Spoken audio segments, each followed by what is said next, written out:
এখন আনাজ নিয়ে বসে পড়েছি, আনাজের গোডাউন নিয়ে, ঠিক আছে। আর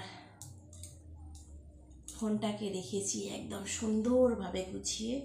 তো আজকে নিয়ে বসেছি মাছের মধ্যে রুই আর শাকের মধ্যে হলো পুঁই। আজকে পুঁই শাক আর মানে মাছের মাথা দিয়ে, মাছের মাথা দিয়ে আর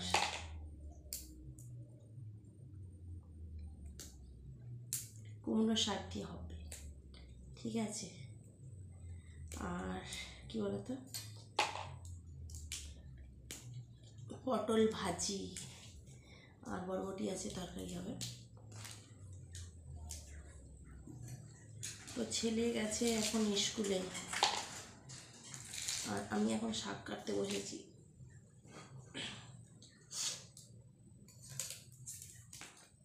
তো কানেরগুলো পরলাম, তো কেমন লাগছে বলো।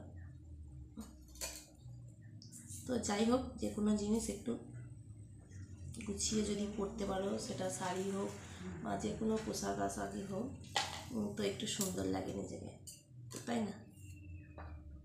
মা এখন রান্নার জোগাড় করছে আর আমি এখন আনাজ কাটছি।